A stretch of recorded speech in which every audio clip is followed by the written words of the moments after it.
9:30. All right, our mics aren't hot yet. You need to count down. Here we go. Thank you. 10, 9, 8, 7, 6.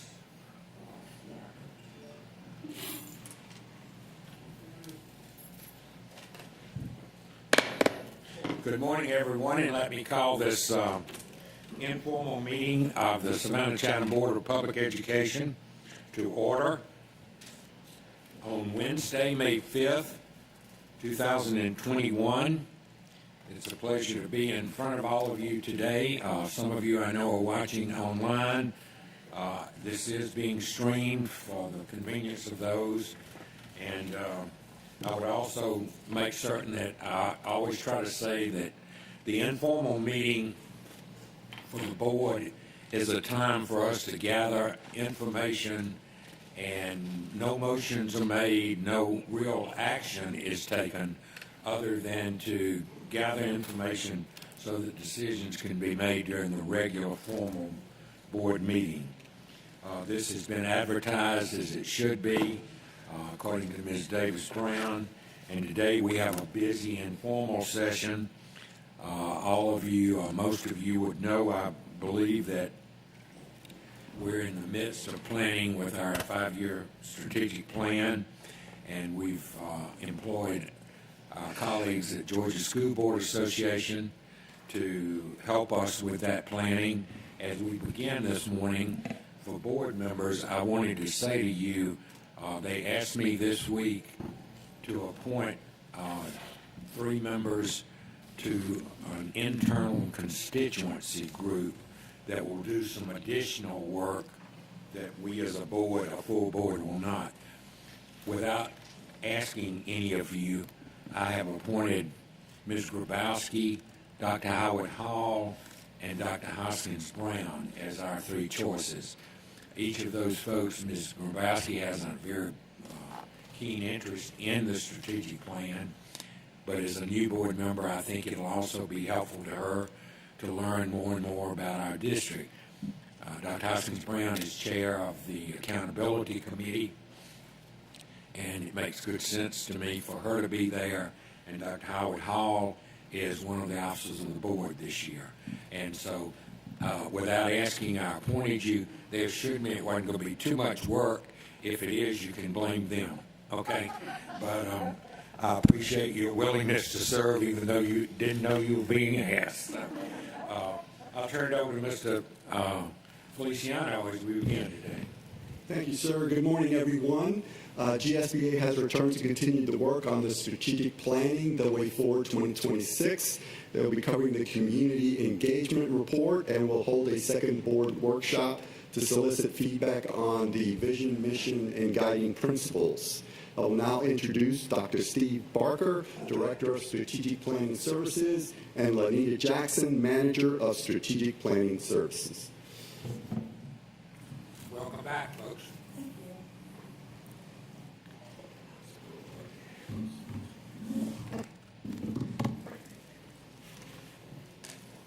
Good morning, Board Chair, Madam Superintendent, and board members. It's a pleasure to be in beautiful Savannah again. Not too bad place to visit with this great weather. We were in Atlanta, we had tornadoes and rain, so we kind of escaped it. So it's a pleasure being here. Since we've convened last, I'm going to go through the PowerPoint, and we're going to get solicit feedback around your guiding principles, which are sometimes called belief statements, your mission and your vision statements, and then I'll share with you the feedback from the community engagement report. Okay, and I realize I'm clicking on my computer, which is why the slides aren't advancing. Okay, as you're familiar with the continuous improvement model that we share at the Georgia School Boards Association, this is the model that we use. Who are we with the beliefs, mission, and vision? This will also be discussed at the planning team meeting on next week with their stakeholders, but we think it's beneficial to get the feedback from the board members as well. Where are we now? I'll share with you a little bit what the community engagement report. We had great engagement feedback from your community members. We did the SWOT analysis with Cabinet, with you all, as well as with stakeholders, internal and external, as well as an online survey the district created. and the feedback was phenomenal. So I'll share with you kind of like the report with the feedback of the common topics that bubbled up around each areas of strengths, weaknesses, opportunities, and threats. At the planning team meeting, as a refresher, we will identify goal areas or those big buckets with the where do we want to go. And the next slide, next part is how we know we've arrived at those performance objectives. Those things will be defined at the planning team meeting. And also, when you're looking at who are we, where are we now, where do we go, where do we want to go, and how we know we have arrived, that's what the board focuses on, because that's going to give you your balanced scorecard. The orange box is how do we plan to get there, looking at the initiatives and action steps. That meeting will be the action team meeting, which will be scheduled in June, and it will be staff members only, and that's what the superintendent will hold staff accountable for with those initiatives and action steps to support those performance objectives and goal areas. I want to give you like a short refresher of that before we go into the feedback. This is another slide with kind of like a linear view of what I've already discussed based on the work for the planning team, the action team, and then the individual accountability of every district employee. So when we're looking at your beliefs and guiding principles, and opposed to the flip charts, I'm going to actually take notes on my computer, so I'm going to actually receive your feedback, type your feedback around the beliefs, mission and beliefs, mission and vision, and I'll share that information with Mr. Feliciano, and we'll combine your feedback with that of the stakeholders at the planning team meeting, just to give you an idea of how that's going to work. When you think about your belief statements or your guiding principles, they represent the core values of your organization in terms of, where do you truly believe in Savannah Chatham Schools Public School District. They are demonstrated in your everyday decisions and the actions of the district. They should reflect what's truly important to the district. And the mission and vision statements must be based on these shared values or guiding principles. Another thing, when we're looking at your current guiding principles, you want to make sure they're still current, make sure they're still relevant, and make sure they're also inclusive. Because we do a refresher of these guiding principles, your mission and vision statements, to ensure that they are still relevant to what's going on currently in society as well as within your district. So looking at your current belief statements or guiding principles, you'll see them on the slide. So you have 7 of them currently, and you can see them on the screen. Do I need to read them? Were those set? Okay. All right. So we're looking at the first guiding principle, but the school board provides guidance and supports to schools by establishing clear goals, aligned policies, high standards, and effective systems of evaluation which produce accountability and results. Your guiding principle, this is what you do, and you believe in it. When you're looking at the first one, the second one, the third one, it's looking at your shared responsibility between home, school, and community, and reviewing your guiding principles. Take a minute to look at those and let me know if they are relevant, if they're still applicable, if they're still inclusive, if there are things that need to be changed, and I'll actually take notes on those things, those changes to the guiding principles.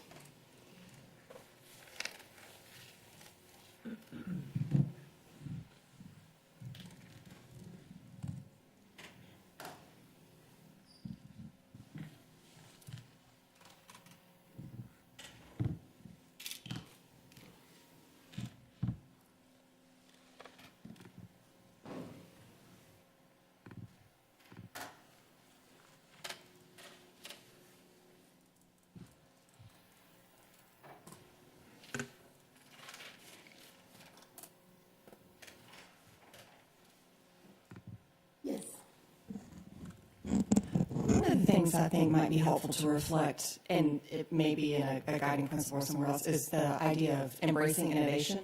Okay. I think that's something that we have done very well, particularly in this past year, and is something that I think the idea that we can continually improve through innovation and empowerment of all members of our school community, from the top down and the bottom up, in the collaborative environment, something along those lines. Okay. Is there a particular guiding principle where you just think it needs to be included? I'm not sure if it necessarily fits within one of these existing ones, or if it's something that might need to be, and obviously would need to be something that's embraced by the rest of the board. But I just think it's something that that would be worth reflecting in our guiding principles. And then the second comment I'll make, which I think really goes into guiding principle 3, is the idea of community partnerships. We see a lot of that through the programs at our schools, through other partnerships that support our students and our families. So really embracing and bolstering up the wonderful collaborative initiatives that we have now and the ones that we may establish moving forward. Okay. Thank you. All right. And make sure I'm taking notes, I'm going to confirm. You said embracing innovation to be included in some form or fashion and to ensure like a collaborative environment, how the innovation is being used, and community partnerships and embracing those partnerships. Possibly align it with guiding principle number 3. Okay, perfect. Yes, ma'am. Thank you. I was just going to suggest that guiding principle number 1 could include innovation by just putting innovative approaches after high standards.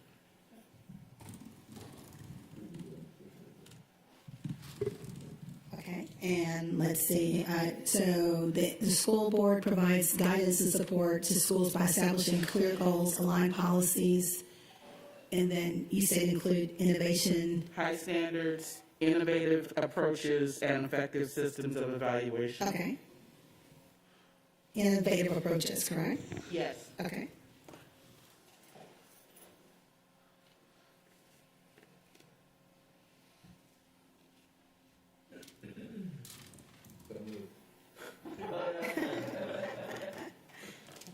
Yes, sir. I don't know the history behind the final clause on guiding principle 2, and I don't know how we would actually collect that data, but I kind of would rather just end guiding principle 2 as successful.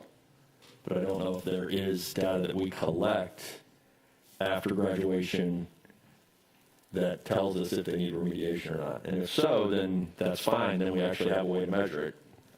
Or maybe, some of y'all have been around long enough to say, have gone through this, that was added for some reason or not. I was just, thoughts. I don't know what data is being collected. I think, and I think that predates my participation, but I think part of the idea is having our students go into a college environment with a college prep diploma, and then having to take those remedial courses in a college setting. So I think the goal was to acknowledge that was something we wanted to prevent. I don't know the degree to which we are collecting the data about the placement of our students. I don't know if someone else in leadership can address that. When I go back to this, I guess the counselors back at the high school level, in the past, the counselors would try to keep tabs on where the students have gone, how well they're doing, especially in the midterm or the first year. This is what has happened, at least at the school that I worked at years ago. Okay, so that's the reason the without need of remediation has been added to that particular guiding principle. Yes, sir. I do believe, I agree with Dr. Brinkman about it sort of muddies a really nice statement. And I do remember, and I think we have problems now, getting information from the state university system of how our students are doing. And I remember at least somewhere in there that Ms. Wade felt very strongly about this and tried to help us get information from the University of Georgia, which we were not able to do, to see how many of our graduates went into remediation or were required to do that. I'm only sort of giving you a background. And I would go with, I'm going to Google here in a second, but I think the USG has gone away from even having remedial courses in higher ed. You just have to start at a certain level. It's not called remediation anymore. There aren't remedial math and Englishes anymore. You test and you're placed. So I don't even know if we could get that data, because unless they're going to another state that actually has remedial courses, we're never going to be able to say, oh, this many of our grads had to take remedial courses because the USG did away with them because they weren't credit bearing and they were just costing students money. Well, that's agreed, but they still are remedial because they're not counting towards your degree. You're still taking this class that's not part of your grid for your degree. So you're paying for extra credits for an earlier version of the class because you're not ready for the other class. So it's not being called remedial, but it's still functionally remedial for those students. But that is off of this principle. I liked having that phrase at the end of this sentence because I think it had people focus in that the quality of education for every student should be at a high expectation, at a high level. But I'm okay with removing it if we think that is the contemporary, if that's the best contemporary approach. Mr. Cashmore has his hand up. I'm okay with leaving it or taking it out, but back at the time we were having that discussion, we were also getting comments from local universities that some of our graduates had to be remediated. So it was based on specific feedback, number one. And number two, several years ago, I think before Dr. Levette came back to the district, we also tried to implement a survey of our graduates to say, how are you doing in college? Or what are you doing now? How are you doing? Did you feel prepared? And I think we got that off the ground 1 year, maybe two, and then it kind of faded out. So we were having that discussion at the time we edited this as well. You're right. Ms. Hall? I'd like everyone to just give this a thought. Guiding Principle 5 to begin. Through intentional equity of resources, all children can learn and achieve at high levels, but may learn at different rates of learning styles. Ms. Hall, can you repeat that? I'm going to take the notes for number 5. Through intentional equity of resources. And then all children can learn and achieve at high levels, but may learn at different rates or learning styles. Okay, thank you. As it pertains to the guiding principle number 2, you all are okay with it staying or going, but there was history behind it which supported the remediation. Is that correct? Okay. I'm just capturing the notes. Dr. Barker, you want to? Yeah, if I could, one thing I would add to the discussion around principle number 2 is the without need of remediation, you also could say is captured in your vision statement, which we're going to get to in a moment. That really speaks of that lofty goal of no one needing remediation, every child being All successful. prepared. Everyone That's being right. prepared, right. So if you did choose to drop it out of the guiding principle, because it does kind of complicate the statement, it is picked up in your vision statement saying we want every child to be successful the day they graduate from our school system. I just give you that for thought. We're going to look at these statements right after this. So. Yes, ma'am. I like to think of guiding principles as hopefully positive and aspirational. So I would be in favor of removing that without the need of remediation because I think it's already included in the statement itself. I don't think it needs that extra to really address that. Also in guiding principle 2, I would suggest adding academic and personal achievement to speak to soft skills development, character development, and really the whole child development and approach that's so essential for success in life. I'm taking your notes, but I'm sorry, so I'm like multitasking here. So your recommendation is to remove remediation, Right. focusing more positive in terms of the guiding principles, Right. and adding academic and personal achievement to focus on the whole child? Yes. Is that Yes. summarize it? Correct. Okay. Yes. All right, Thank perfect. you. Thank you. Okay. Yes, ma'am. I'm so used to Dr. Buck. I'm sorry. Guiding principle number 4, I just like to add healthy in that so we can kind of distinguish between safe and healthy, a safe, secure, orderly, and healthy environment due to amid this pandemic. is essential for teaching and learning. Okay, can you repeat that? Just include the word healthy, Include healthy. Okay. healthy environment, so we can kind of have a distinction between safe and healthy. Okay. That makes sense. Dr. Hoskins Brown. Yes. Thank you. I'm wondering how the modifications to the principles make me think of how we will measure them. And I'm getting a little bit of heartburn about, not because I resist change, which I guess I do also resist change, but not because I don't want to see change, but I'm trying to think, okay, when you break this down and we map it to our accountability instruments and we're measuring what we're doing as a district under each one of these things, the principles as they are were kind of aligned with operational areas, fiscal management, safety, academics, student and staff well-being. Some of the modifications that we make are going to merge these areas, and if that's okay with the team, I'm okay with that. If we want them to be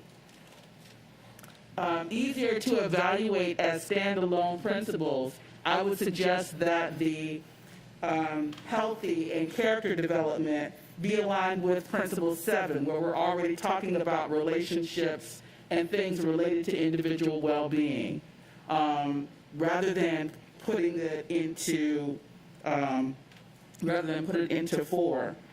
With Guiding Principle 5, if we add in equity, now we're combining our fiscal responsibility with student productivity. And I think that's okay as long as we know when we get ready to measure that we're going to have these integrated principles that we're going to have to measure in an integrated way. I think she added it to guiding principle number 4, the safe, secure, and orderly. Yeah, healthy went to number 4, Yes. and intentional equity went to 5. And character development, I don't know where it went. I think that goes to 2. The 2, yes. So I'm suggesting that Okay. character development and health could possibly go to 7. Perfect, okay. Character development Ms. Grabowski. and healthy environment for number 7, correct? I'm sorry. Dr. Hoskins Brown, is that correct? I was repeating, you said align the character development and healthy environment to guiding principle number 7? Yes, that was my suggestion for discussion. Sure. Okay, perfect. Again, I see guiding principles as up here. They're not the detail and the weeds that are intended to drive the metrics. These are the guiding principles, and I think this is the opportunity for us to actually break down the silos and recognize how everything we do as a district relates to everything else. And so I respect and understand where Dr. Hoskins Brown is coming from, and actually to Ms. Hall's comment about equity, I could see that fitting into Principle 6 really well, because that is talking about the distribution of resources and so forth. But I would be less concerned with, because I think the guiding principles are going to inform the strategies. And the strategies, we absolutely have to align with those metrics in order to assess how we're doing. But I'd be less concerned with that cross-pollination at the guiding principles level. That is correct. And whenever you think about, when we're at the planning team with the strategies, we're looking at the strategic goal areas and performance objectives, that's what's going to align to the content of your agenda. So when you think about what fits in fiscal responsibility, stakeholder engagement, student achievement, those things will be aligned. And the guiding principles are a little bit on a higher level in terms of how you actually assess them. So you don't have to match them one-to-one, but it will be aligned to your strategies. Yes, sir?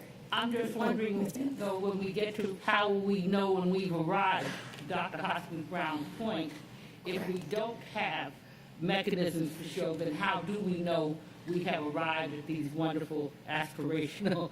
Right, and they will be, whenever we have the goal areas and performance objectives defined, and then the performance measures that support those performance objectives, when you're making your decisions as a board, you're looking at, is the needle moving in one direction with those targets that are being established, and that's going to be aligned to each of those goal areas, which is going to be specifically around student achievement, stakeholder engagement, your culture and climate, the things that are actually identified as those big buckets. Is that clear?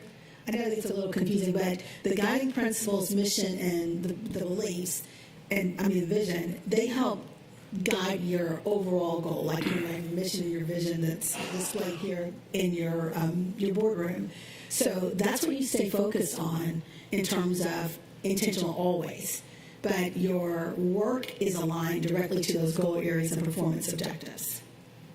Is that clear? Yes, sir? Yeah, if, I agree the guiding principles are up here. If we want to capture the whole child concept, academic, social, emotional, et cetera, we can just eliminate the academic achievement of from the beginning of guiding principles and start with students.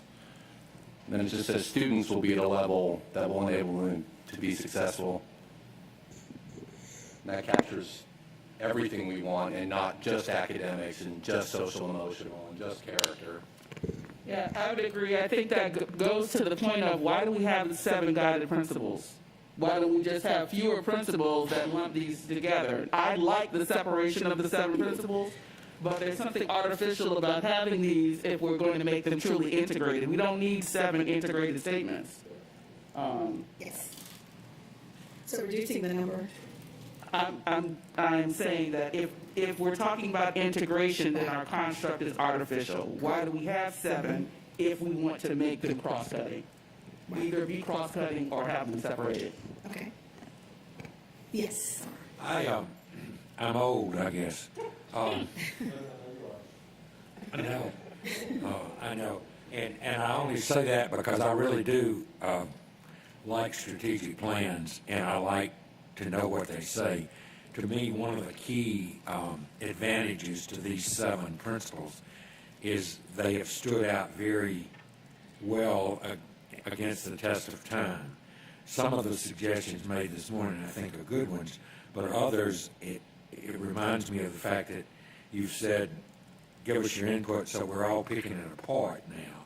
And, without need of remediation, I would like to take out personally, because I think we've talked that and figured out what it is. Guiding principle 4, I'm not sure I understand really the difference without redundancy of safe and secure. I do like healthy inserted in there. To me, a secure, healthy, and orderly environment says it nicely. I'm concerned as we worry with guiding principles about accountability and how to measure when we start talking about equity. Equity will be different for every one of 37,000 students in terms of funding because when we start, when we say fiscal responsibility and accountability, to me, we are saying we're going to provide the resources as a district to serve the individual needs of our students, but it's just Joe Buck.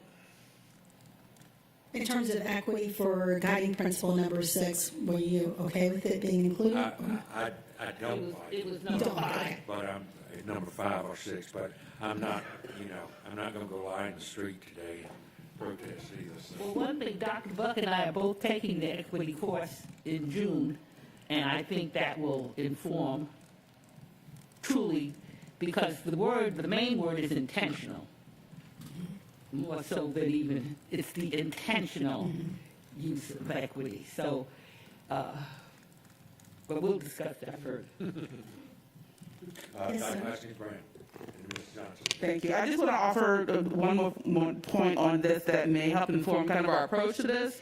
When I'm teaching taxonomy, I talk to students about lumpers and splitters.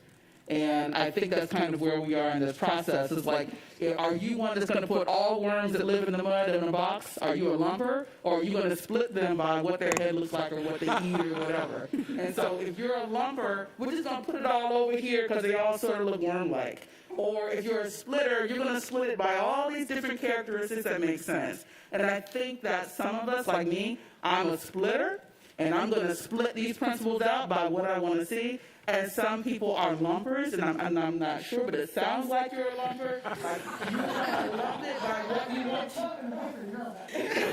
You're a lumper. That you want to lump it by what you want to achieve. So I'm not going to take real personally people whose suggestions are the opposite of mine, because I realize they may be a lumper while my suggestions are going to be a splitter. And then I'm just saying this because then maybe that will reduce some of my comments. You guys are going to know already what I think. If it's a lump-like comment, then I'm going to probably be in the other direction. Did you I just love call that us? analogy, and I'm going to be using that. Did you just call us worms? Johnson?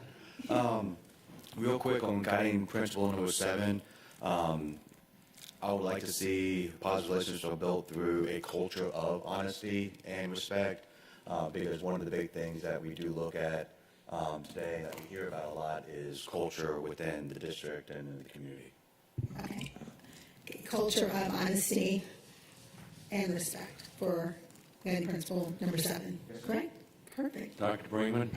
I will out myself as a lumper, because when I first started this and you started asking questions, I was like, could we put this and this one and this one together and this one together? And then they would all just be like a mission or a vision. So I understand where Dr. Hossenbrun is coming from with trying to lead these two goals. So I was ready to lump them all into one, because I was like, why do we need 7? But I'm getting the idea that in the planning it might be easier. So, but I'll be a lumper with you, Denise. And we're not going to finalize them, because we're going to combine your feedback with the feedback of those of the planning team, and then there will be a committee who's going to actually bring forward the recommendation based on all of the feedback. So I don't want you all to think that we're going to land today, and that's why I'm sitting here just taking notes like, okay. So, but all of your feedback is definitely warranted and needed. So any feedback I'm actually capturing, and I'm going to send that information over. And Steve's going to lead us through the mission and vision. But I just want to make sure that we cover everything in terms of the guiding principles. Feel comfortable? Mm-hmm. Okay, perfect. Okay.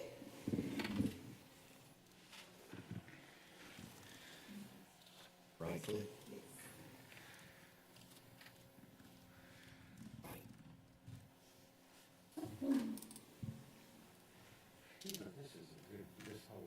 It didn't take long, did it? What'd you do, double click? I still don't know. I left click, actually. Okay. All right, and so I mentioned, I think it's interesting that you all evidently at the last plan, when the last plan was written, the plan you currently have, it is interesting to me that you tweaked the title of what we normally see as belief statements to be guiding principles. And I think that must have been an intentional act of the board at that point, and I think it probably came out of a discussion similar to what you just had, that these are not the down in the at the ground level, but that guiding principle idea. That's interesting to me that you all call them guiding principle. I think that probably clarifies what belief statements are for. So I like that. I think we may recommend that from time to time if districts struggle with that. So let's look at your vision. It is here on the wall. So we don't really necessarily need the PowerPoint as much, but I want you to look at this slide. This is the aspirational statement of the district.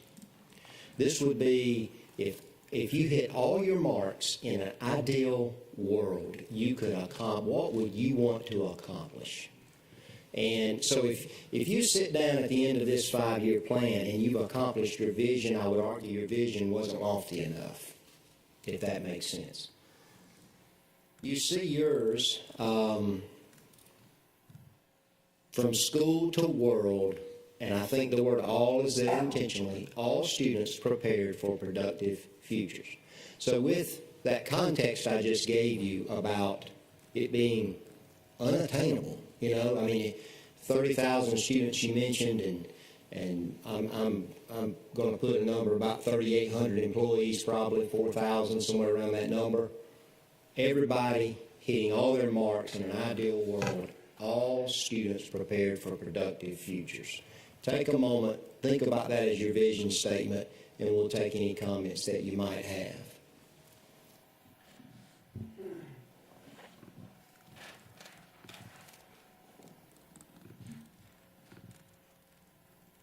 I would also add the vision and the mission, it is best if those can be easily remembered.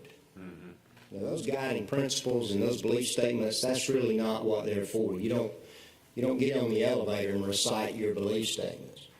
But if you're asked what's Savannah Chatham really about in the public school system, you can hang your hat on that vision and mission. So comments on the vision statement. I like it as it is. I do too. I was just going to make one comment. I served on a committee for years ago at Armstrong State University as we were writing a vision statement. And you look at this vision statement, and the Armstrong vision statement was 4 paragraphs. And it was so full of complex clauses and phrases that nobody could tell you what it said. This one, to me, is so clear because it is aspirational and it says who we are and what we try to be. Are we limiting ourselves by world? Yeah. We are. We're sending people to Mars. We're sending people into space. Are we limiting ourselves by school? Are we limiting ourselves by school because we have homeschoolers? That is a school, though. Maybe. I know. So I know that the word, I don't know what it is, but to me, it's not quite as aspirational. I don't know. There's something about it, and I think it's the word productive that I'm hanging up on a little bit, just because productive seems like, and I've been trying to figure out a better word, or if that's exactly what it is, but it just doesn't seem as inspirational as I would like our vision statement to be. I guess because productive is so often associated with like financial or tangible, and not as much of a good citizen. And I don't know. I'm really struggling. Can you tell? I don't know. That's just my 2 cents, and I'm not sure what the solution is, so I hate to raise an issue without a proposed solution, but I'll keep thinking on it. Yes. Let me ask you, Ms. Grabowski, then at the end of a child's completion of high school and they proceed on to college, what do we expect? We want them to be what? Sure, absolutely. We want them to be productive. Maybe successful? Students prepared for a successful. I don't know that that's where I'm going. Again, I don't have the answer right now.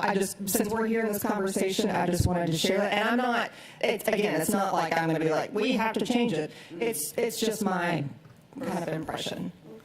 We captured that. We've got that in the notes. And as you said, when the committee gets together, we'll throw that out there for them to discuss. Maybe successful instead of productive. I want to make sure okay, Yes, sir. I was kind of the same thing with productive because I think of assembly lines or just mass producing something or just being kind of a robot kind of thing. When I look at this, I would like to see something more along the lines of all students are prepared for the future. Because we don't know what the future is going to hold, but we want to make sure that our students are ready and prepared for whatever comes their way. So maybe that's kind of that. I think that's a little loftier, because it also takes into the fact that we are going to Mars. Where are we going to go next? What are we going to do? What's technology going to be like next? So that's not. I think that by mentally pigeonhole with that productive, I think that's what Mr. Bowsey was kind of saying with that. So let's even reach further. Let's reach for the stars. Let's reach for the next frontier, whatever that might be. Well, let's make sure that our students are ready for it from the time they graduate from our schools. Okay. When I look at productive futures, I always think about this vision statement during our commencement process, because when I see the students who have profound challenges go across the platform with their degree, I wonder, I hope, I believe that we have given them what they need to be productive. And I think it's semantic, and we could probably evolve it through more discussions. Everyone who is productive, I would say, is successful. Everybody who is successful may not necessarily be productive. The most powerful black woman on Wall Street right now, she's highly productive, and she's highly successful, and she graduated from Savannah Chatham County Public Schools. So I would consider her, I think she graduated Johnson, right? She graduated from Tulsi Johnson. That's a seen her move this morning. So I really would like for us to make sure that we represent children at all levels of ability with whatever we change that adjective to.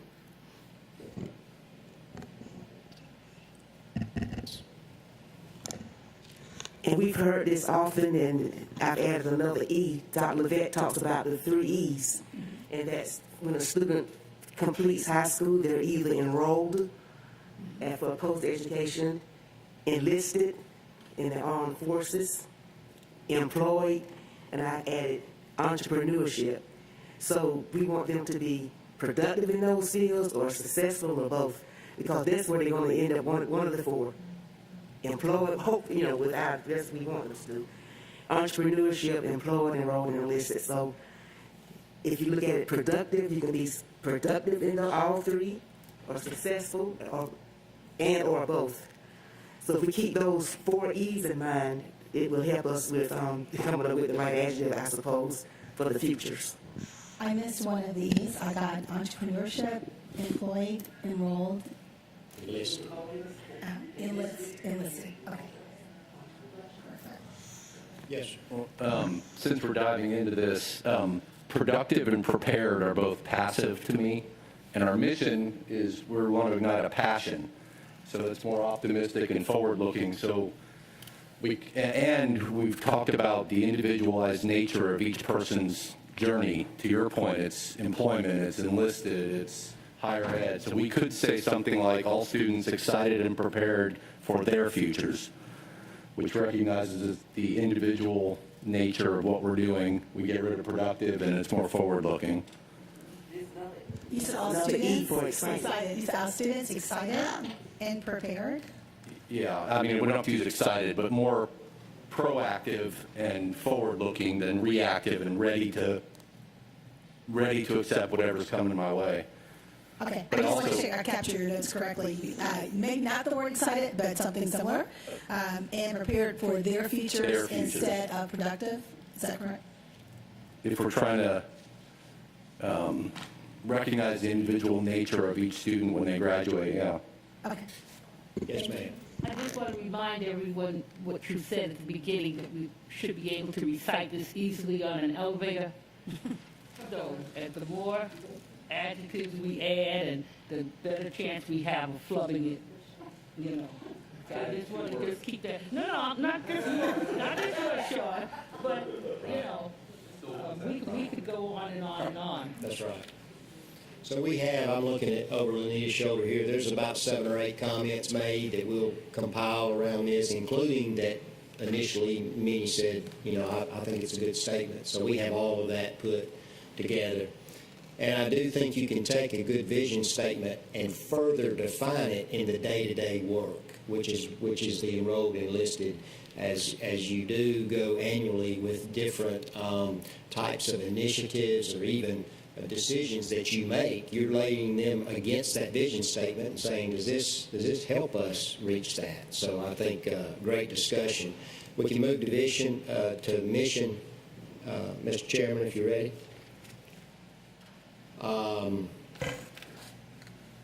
Mission statement is slightly different. The vision is lofty. It's really futuristic. The mission statement is more of a day-to-day mission. And your mission statement, generally in a mission statement, you want a strong initial verb or sentence starter. You got the word ignite, which is pretty strong. Ignite a passion for learning and teaching at high levels. So when you put that against this slide here, which describes that it's day-to-day, operational, its instructional values, or its public commitments to its students and its community, you can look at your mission and kind of test it out with that description. I might say to think about in analyzing your mission, what is your core business? What is what? Your core business. And if your core business is touched on in that mission, what it says to your day-to-day operational existence is that everyone is remembering that's our primary mission. So sometimes it's why it may not speak to certain departments in an organization or in a corporation, because the core business is generally fairly narrow. So I give you that as a starter on taking a look at your mission statement, and we'll entertain any comments that you have. May I interject one thing also, Steve? In terms of the mission, you think of the roles of everyone in your district that are employable, and you think about your bus drivers. What is their mission? Are they a part of the mission statement? Not just your teachers, but thinking what is the mission and what role do I play in supporting the mission for the school district? So I just want to make sure you take that into consideration with your I statement. was just going to mention that because, to me, the guiding principles that we've already talked about, and then to look at the vision, to say ignite a passion, as it is stated, really applies to every employee that we have. If I am a bus driver, safety, security, making certain that students know how to act on a bus safely and communicate with each other, all of those things can help learning and your teaching. And so it doesn't have to be necessarily in the classroom at high school, with a teacher and a para in the room together. So Ms. Hall and then Mr. Johnson. And that bus driver showing up reliably and on time every day to see that you get to school, that's part of a passion for what our students are doing. So again, this is one that I think we've pretty much gotten as close to perfection as we can. Mr. Johnson? Once again, I look at this and, learning and teaching, that is what we do. But to kind of go in where what you were saying is how does it hit all the departments? Personally, I would like to see it say something to the effect to ignite a passion for education at the highest levels. So I think that can encompass every single department within the district. Will you repeat that, please? To ignite a passion for education at the highest levels. Any other comments from board members? Ms. Grabowski? I was going to say something, Dr. Buck. I was thinking along the lines of maybe highest as opposed to high. If we're really striving always for the best, then we should always be striving for the highest. I also wonder if we need the word A to ignite passions, because passion can be presented in different ways. I don't know, just a comment. Thank you. Dr. Buck, can I just ask her, are you keeping, when we say we like it as is that being part of your notes Yes, also? it is. Okay. It is, definitely. Other comments? In order to make sure, I'm going to get clarity, Mr. Johnson, you said to ignite a passion for education instead of learning and teaching at all levels instead of high? At the highest. Oh, at the highest level. Okay. Dr. Hoskins Brown?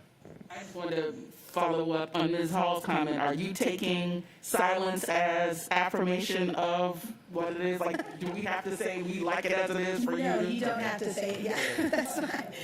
Just a verbal comment, so what I'm actually capturing. So. I'm squirming as a worm. Any other comments? To be honest with you, I like the statement as it is. And as well as the classroom learning, along with other persons that are in the school, they're still teaching the children, even when it comes down to not throwing paper on the floor, to throw it in the receptacle, go to the bathroom, try to leave it as clean as you can, and this kind of thing. So I think as it is, I think it's acceptable. You might remember the plan itself when we described the plan to you last time we met. We mentioned that every employee should find that they connect to that plan, even though their job function and name won't be in the plan. but they should see how their work enables that plan to come to fruition. Same with your mission, and I think you've vetted that out here. I think you point out a very important part, and I feel confident that Dr. Vet and her staff do this frequently, but I do think that you almost need to start every meeting with the vision and the mission of staff and say, what have you done today to ignite passion and get people thinking about it, because too often it's just on the walls and we don't really put it into our own day-to-day operations. Sitting here thinking about what it was like when we would unpack standards. We would look at the standard and underline key words, and in this case, it's ignite and passion. Those are the two most powerful words. We can add EST and make some words plural, but ignite passion is just powerful, and I like it as is. Dr. Hoskins-Brown? Dr. Buck, I just have a request or a suggestion based on your last statement. Sometimes when we have had heated conversations in here about our perspectives on different items, I don't see the vision until I'm looking over at the person making the statement, and I realize, like, oh, yeah, okay, I need to integrate that statement to what we're talking about. I think that I know that those are there for the public to know what we're working on, but I think it would be really great if there was some over there where we are looking as we are working so that we can see our vision and mission as we're doing our monthly work. I think you make a very good point. As I was speaking about generalities, I realized I probably should call each meeting to order with these two statements myself, just for the public, because through the last year and 2 months, we've had a huge number of community speakers come to each meeting to speak, and almost without exception, as they sat down for their first time in this room, they have pointed out to us what our vision and mission said and how we were not doing it very well. And so I think we probably need to work ourselves on really thinking about what we do and say to make certain it is. You're right. I think that's... Yes, Dr. Howard Howell. I say this right quick. I sing in praise and worship, and in church when we're singing, the congregation see the words, and they're critiquing us, but we don't get to look at it and see the words. So a lot of times, sometimes you get a blank, and you may forget the words or sing something wrong. So that's just a good analogy. We need to be able to look out here and see the mission and vision, because they're looking at the mission and vision and say, well, you're not acting accordingly. You're singing the wrong words. We can see that you don't know the words of this song. Thank you. Any other? Dr. Buck, just that we have 30-some thousand students who already know this mission and vision, and 5,000 some employees, so we're ahead of the game already. Right. That just the fact that we have that many people who already know this. So instead of having to start at zero, again. So that's something for tradition. Thank you, Ms. Hall. Anything else? Okay. And I want to let you all know, as I'm taking notes, I'm not saying who's saying what. I'm just actually generically recording your comments. So I just want to make sure I'm clear with that. Okay. Mr. Chairman, we'll move to the community engagement portion of the meeting, if that's fine.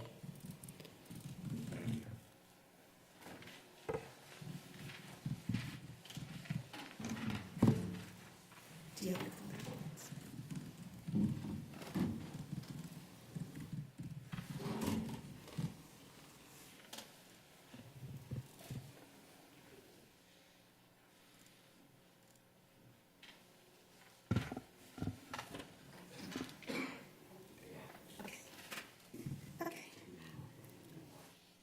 You all have a copy of the community engagement report in front of you also.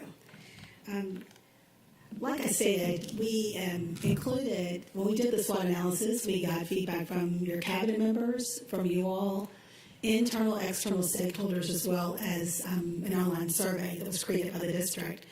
And we also had the online survey in Spanish, and there were 14 respondents to to Spanish. I think you all did a phenomenal job of being inclusive and transparent in gathering the data for you to get the feedback from the community engagement report.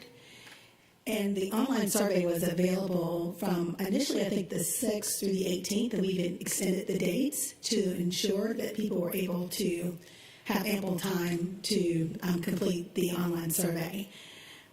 And there were multiple efforts. So this report is a summary of all of the data collection efforts. So you'll see, and I think you all have access also to the online survey data because it was created by the district, not by the Georgia School Boards Association. So if you wanted to see more of the full data, that is available for you. This is a summary of the things that actually came that surfaced as more of concerns around your strengths, your weaknesses, opportunities, and threats. So the questions that were asked were, what were your observed strengths of Savannah-Chatham County Public School System? What are the observed areas and needs of improvement, which are typically called weaknesses? What are your opportunities that you see ahead for the school system? And what are the challenges or threats? The feedback included 11 board members, 9 cabinet members, 36 internal stakeholders, 28 external stakeholders, the superintendent, and 1,724 community members that participated. I want to make note that the majority of those completing the online survey were parents and guardians, which I think is phenomenal in having your parents respond. When we facilitated the SWOT analysis with the board and cabinet, obviously that was done face-to-face, and you're able to prioritize your top 3 choices for each of those questions. Well, we did it through the virtual platform with the internal and external stakeholders after they provided their individual answers in their breakout rooms. And I want to make note that Dr. Black wasn't a part of that. Dr. Levette was not a part of that. As facilitators, we weren't a part of that. So the stakeholders were able to speak candidly with facilitators to provide their feedback. And then after the meeting, all of the answers were sent to the participants for them to rate their top 3 answers for based on their conversations. So I wanted to share that with you in terms of what the process was. And then the online survey was a compilation of all of the results that were compiled, and then community members were also allowed to provide other comments if they didn't see their answers for strengths, weaknesses, opportunities, and threats. Is that clear? You have a question, Saul? Oh, I just want to say just 9 of us, not 11. Oh. I think I switched the number in error. I'm sorry. There are 9 board members and 11 cabinet members. You all like, there are 2 new board members? I'll make that correction. I apologize for that. You're like, are you see someone that we don't know? I'm so sorry for that. Yeah, 9 board members, 11 cabinet members. I'll make the correction. So looking at the results, when you're looking at the observed strengths of the school district, the variety of academic programs and choices that are available for students and military families, charter schools, dual language immersion, high school courses offered in middle school, they specifically identified these things as a strength.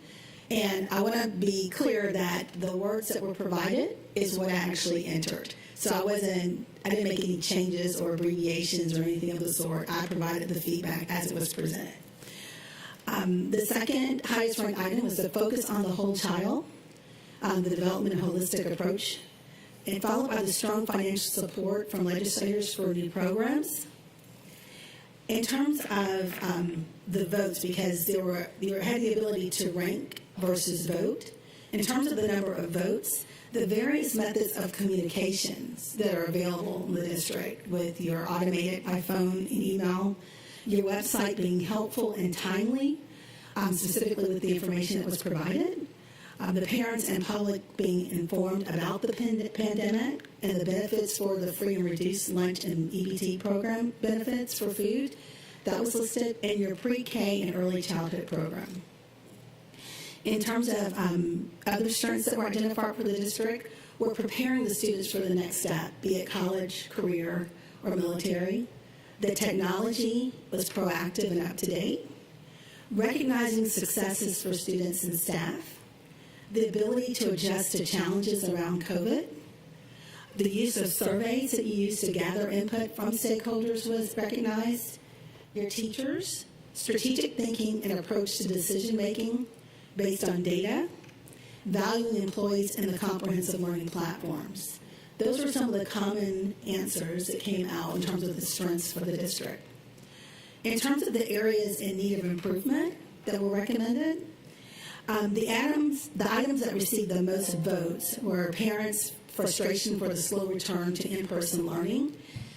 And let me be clear with that. That does not surprise us whenever we see that in districts that we worked with in the pandemic. If you're in face-to-face, you get that as an area of weakness. If you're virtual, you get it as an area of weakness. So that was not surprising at all based on how stakeholders actually feel. Also, the modular process of getting students back in school. The most common topic in terms of the top rank was teacher quality and instructional expertise. Every classroom, they referenced compensation, looking at competitiveness, their structure, and complete comprehensive plan. The lack of parental engagement and involvement and passing of children who are not prepared for the next level was mentioned as an area of improvement. The challenges that the stakeholders felt the district is also facing: employee retention with teachers and support staff. On a side note, the pool in which to select as teachers and staff at this time is very low. So that's something that's statewide and nationwide. I just wanted to make note of that. But it's something that we have to address in your school system and in a lot of school systems. We're all trying to figure that out. So I want to share that with you as well. Also, inconsistency and inequity across schools, including access to programs and resources, assessment strategies, academic performance, and culture. The class size and the student-to-teacher ratio, trust issue with teachers and staff, as well as the staff trusting the district. Third graders not reading at grade level, and the lack of leadership at the governance level. According to stakeholders, there needs to be more opportunities for career programs for those students who do not qualify for the choice programs, getting buy-in from all staff, staff,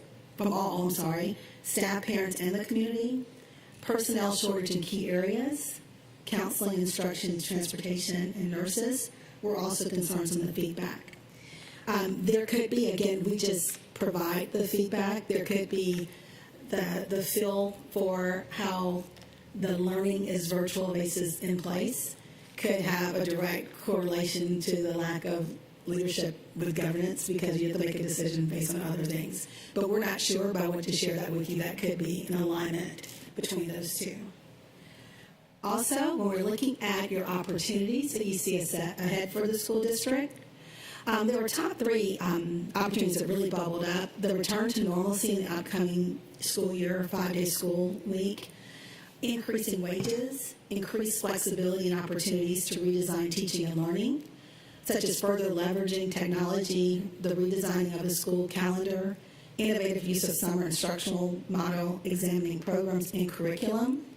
As a result of this pandemic that none of us were prepared for, a lot of people are looking at opportunities of how you can leverage the use of those changes to academic instruction that we've been kind of forced to make the adjustment on the side end. Also, funding, including public and private, and leveraging your East Plus funds and CARES Act funding are opportunities.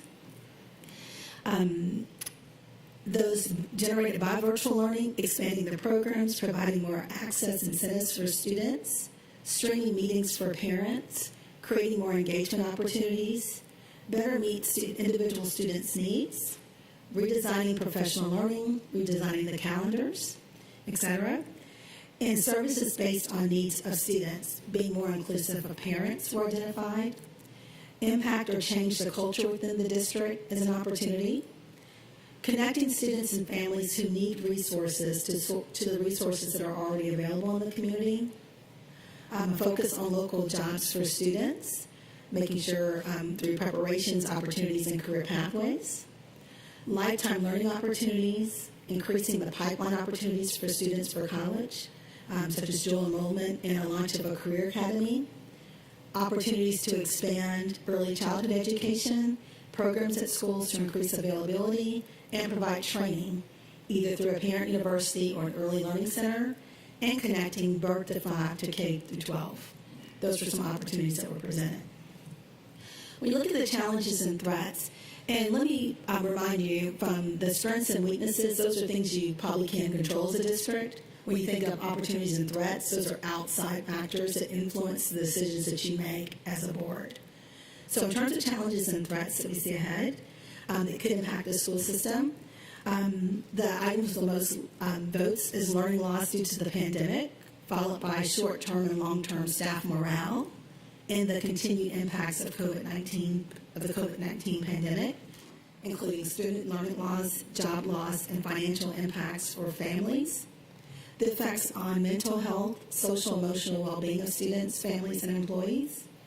The highest rank, that's the ranking from the stakeholders in terms of the challenges and threats, are the funding issues due to the outdated quality-based basic education formula, unfunded mandates, state and federal budgets, lack of home ownership, potential drop in tax base, low population in lunch application, and poverty. Other items that were identified as challenges and threats were not having funding to pay teachers as professionals, loss of students to private charter schools in neighboring districts, mental health, social emotional well-being of family, students, staff, and the school system as a whole, lack of family and parental engagement, hiring highly qualified staff, competition, recruitment, and retention, the negative perception of the school district and perceived disparity, statewide testing achievement mandates, and the expectations of being too high of those mandates for testing, and technology and social media influence. In conclusion, the consistent themes around the strength of the schools were rested in the variety of programs that you offer to the students, the communication methods that keep those parents informed, and the focus on the whole child and preparing the students for the next step. Those were the strengths identified. The areas in need of improvement, according to the feedback from community members, is getting parents more involved, the slow return to in-person learning and teacher quality instructional expertise. And stakeholders felt that compensation needs to be more competitive in establishing a structure and a more complete comprehensive plan as areas of improvement. They expressed their frustration in the format of the survey, which had too many options to just choose 3 because there were so many options that were available. There's also that desire and opportunity to return to normalcy in the upcoming school year, addressing funding opportunities through East Plus and the CARES Act, utilizing the flexibility established due to the pandemic based on that leverage of the technology and redesigning the calendar and developing the new instructional model. And they expressed concern about the funding issues with the state and federal government, the learning loss to the pandemic, and poverty as challenges and threats. The short-term, long-term staff morale, again, is shown here. Mental health, social and emotional well-being of family, students, staff, and the school system as a whole. This document will also be shared with the stakeholders and staff at the planning team meeting. We're very intentional of utilizing the stakeholder input. When we ask districts to involve their stakeholders to provide feedback in this manner, we want to make sure the stakeholders understand that it's not falling on deaf ears. This is one of the main documents that we'll use in looking at the goal areas and the performance objectives, because those are the things that sustain your plan for the next 5 years. So I want to share this with you. You received excellent feedback from the stakeholders, and you had so many different angles in terms of parents, you had community members, you had staff members, so a lot of participants were willing and excited about the participants. I think the staff did an amazing job in preparing, facilitating the Zoom meetings. It wasn't as easy as it may seem. It always works great when you're practicing, but when you go live, sometimes things don't always work accordingly. So I do want to take the time to applaud David Feliciano and Joseph Austin for the work that they've done to make sure that this has gone as smoothly. And I just want to show our appreciation again for working with you all. So do you have any questions for me? Questions? Questions? Oh, yes. Yes. Thank you very much for presenting this information. I know it was a lot to compile, and I appreciate the brevity which you were able to provide it. I am one of those that does like to take a deeper dive, so I would love to see the actual survey results. If those are, I guess we get those from Mr. Feliciano and Mr. Austin, but That's correct. thank you very much for sharing this with us. Appreciate it. You're welcome. Councilman Brown? Thank you very much. I agree. And my question was similar. I just wanted to, you read off the demographics, and I was kind of interested in those, but if we can get that, that would be awesome. Okay. It's all that is Thank you. available for you, definitely. Other comments from board members? Ms. Hall? Just that this is a great document for us to absorb and begin to embed in our practices and decisions. It's just a wonderful summation, because having the whole survey would be wonderful, but this is a wonderful summation. And really, to me, a great jumping off point for us in the new opportunities that we have now post-pandemic. So I really appreciate this. Thank you. I was just struck as I read through this when you gave it to us. It does not seem to me in opportunities and threats that is mentioned. If it is mentioned, I didn't see it. But in this district, we, along with many other districts, are about to face in the next year or so a greater number of students coming into our district with higher needs. I'm thinking in particular students who are immigrating to us from other countries. That is a highly charged political discussion for a lot of people. But we have, I think, done a good job of ESOL and handling things sort of as they came up. But it seems to me, both as an opportunity and a threat, that it's something that we really need to start preparing for in a greater way today for what we do with new students who have a whole new set of needs. If you walk in any store in Savannah, Chatham today, they're looking to hire people. I'm assuming some of those workers who are going to come to work in positions that are available are going to have kids. And many of them may not be from this country originally. And so I think we probably, as a board and as a superintendent and her staff, start to look almost at everything we do to make certain we have taken care of meeting that need in a forward-thinking and productive future way. So, yes. Good morning. Thank you so much for your work, and I want to offer special thanks to Mr. Feliciano and Mr. Austin and staff for making it possible for us to have this meeting today. I think in all of the reading, I was very pleased by the fact that people recognized that we define success differently for our children, that we personalize our approach to serving children. And I think the piece that we have worked the hardest on is recognizing that individuality and also the need to pay attention to the whole child. That is very clear in the evidence of our work, from the food pantries to the Twilight for K-5, to our increase in the number of underserved students being involved in our gifted education programs, to the number of young people that we make sure that are not involved in the court system because historically we've been a part of that process.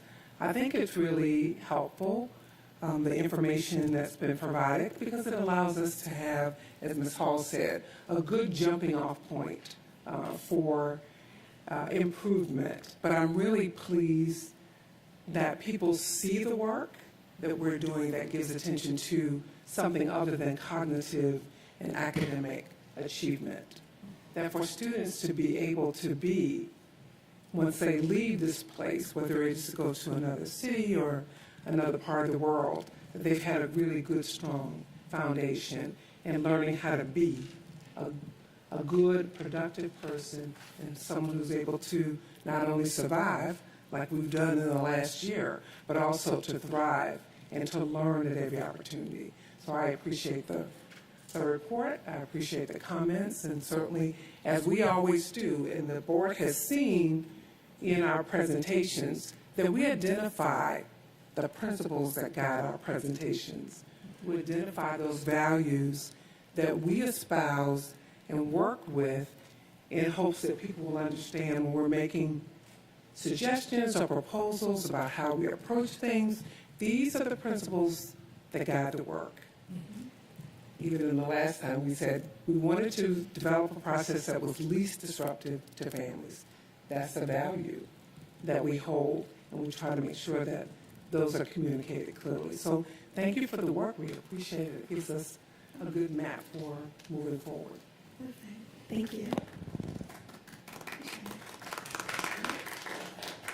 We appreciate you both being here, and we look forward to continue work with you and for us. Ms. Feliciano, do you have anything? I just wanted to thank Ms. Feliciano and Joe Austin and the others who have made this work so well for us. I think it's always good to self-examine, and I look forward to seeing what our finished product is. So, some of you as new board members may not even really realize that in our agendas each month that our action items are literally listed by our goals. We didn't used to do that. We started that a few years ago to point out to people what we were doing under our goal set every month. So, thank you very much. Well, can I ask her one question before they leave? I'm wondering what you think the impact of the board's ideas when you go out to the other groups, what impact that has on them. Is it let's try to be as much in accord with the board as we can, or let's be as contrary to the board as we can? Do you get a sense of where people stand? No, because they don't know who said what. I see. It wasn't identified as this is what the board said. Every time All they the said Ms. Hall comments. said, people really liked it. Remember, I didn't say I was putting your names down, and when I did the SWOT analysis, it was mixed in with the other feedback. Oh, wonderful. So no one Okay. knew it was board versus cabinet versus the other. So, and we do that intentionally, because you're right, the results could be skewed in some way based on the feedback. While we're getting set up to move forward, as they're getting ready for the budget presentation, why don't you take a 5-minute break and if you need to walk around a little bit.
Begin again, please. The remaining portion of our informal meeting has to do with fiscal responsibility, goal 5, the budget process, and monthly financials.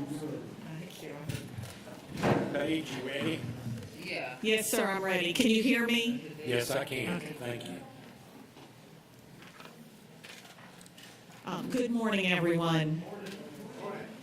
This morning, we're going to go through really one mini presentation and then another presentation. On the first presentation, we're going to do the budget process for the midterm update. This is for fiscal year 2021, which is the year we're in right now. On this graph, we're showing our midterm adjustment. This was the money that we received in midterm from the state allotment sheet and earnings sheet. We had actual earnings from the state of $6.3 million. We had budgeted a midterm allotment of $500,000 already in our budget, so the difference between what we actually got and our adopted projected amount is $5.3 million. So if you look down at the bottom, the graph shows you where each of the areas that we're going to place the budget this year with this midterm, this extra money for the midterm. As you can see, the charter schools are gaining extra money. And then within our district, we will be adding money to utilities. And this is to add funds to support the Georgia Power Lighting Initiative approved by the board a couple of months ago. And then we are also going to put, and that was $865,000, and then we are going to put $3.6 million in debt service to prepay our payment for the debt for our bus leases for next year. So the rest of that money is going in there so we can pay the debt for next year and get that off our books. For fiscal year 21, our... Ms. Hall has a question, Oh, please. excuse me. Go back to that page. Sure. I want to make sure I understand what you're saying. You're saying that we budgeted $500,000, but we actually got $6 million too? Yes, ma'am. How did that happen? I mean, Well, we usually budget about $500,000 because sometimes we don't get extra, and with the pandemic, we were concerned that I was actually scared to almost budget anything because we did go down on our FTE, but what helped us is the austerity reduction was reduced from negative 16 million to negative 6 million. So that's where most of the money came from. Our FTE went down, but because apparently the state realized that they had more money than they thought, they had the austerity set at negative 16 million at the beginning of this year, but now on the allotment sheet, they reduced it down to negative 6 million on the austerity reduction. So that's where most of that money was made up. We would have actually probably, if that hadn't been done, we would have gone down. So this was like the state's doing, not on our part. No, it was the state, and thank goodness we're very happy. You know, it's a very good thing I that think they. it was too important to just run by like that. They thought the pandemic, their forecast was much dire than it really was. This is Mr. really Johnson? important.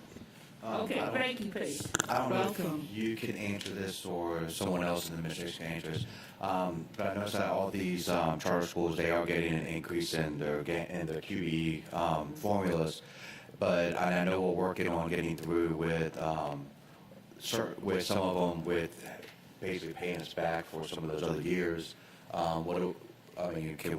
Is there anything that, are we going to, I know they're getting them because they've earned it, but so are we still working on that? As of right now, we're still working on that, and since we're still in that legal process, unfortunately, we're not going to make any adjustments at this time.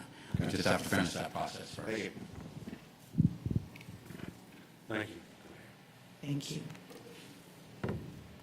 So for this year, our fiscal year 2021 current general fund budget is, we have revenues of $454 million and expenditures of $454 million. This is the next presentation of the budget process. This is for our fiscal year 2021-2022, which begins on July 1st, 2021. This is a budget snapshot. Our preliminary budget that we've come up with for next year at this time is $467 million. This is an increase of $13 million or 2.9% growth. Our proposed millage rollback is 0.07 mils, which will change our current millage rate from 18.881 to 18.811 mils. Here is our projected revenue changes. Our local property tax adjustment, we are estimating it to increase by $12.7 or $12.8 million. Other local revenue adjustments, this is for the charter schools bus 1/3 charge. This is our estimate of how much it's going to cost that we will receive them to charter schools for transportation, which is only 1/3 of the cost to the district. The state revenue adjustment, this is from our QBE. We have gone down $1.4 million. And our federal revenue adjustments, those are the federal revenue things that are in our general fund. We don't anticipate a change, so the change in that is zero.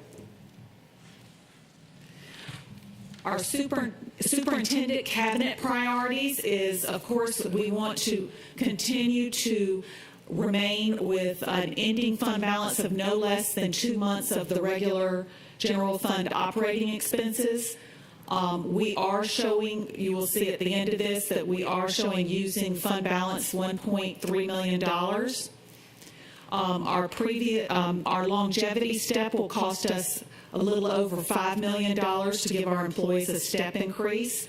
And we have built in a 2.5% cost of living salary increase to employees, which is going to cost a little over $8 million.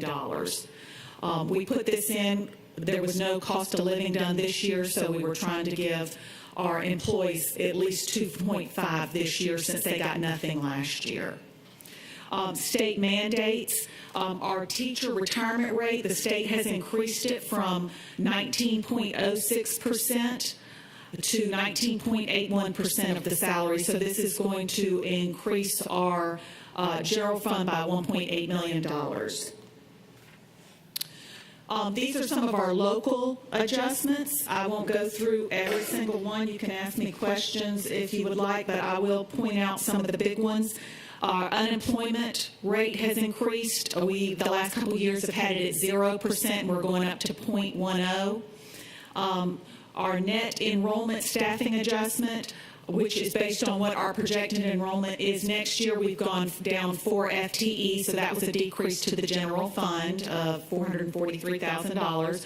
Our QBE program adjustment, which was the state earnings, we did increase because we went up 4 teachers in remedial ed, and we went up 1 teacher in our CTAE. So that increased by 5 FTE. We tried not to reduce anyone. That we actually went down in quite a few areas, but we don't want to hurt the schools anymore since the pandemic, so we've tried to retain the same number of teachers for all the other areas, even areas that we lost. We have done the ISS paraprofessional additions, which was the audit recommendations that were made. So we've added 8 FTE parapros for that at a cost of $320,000.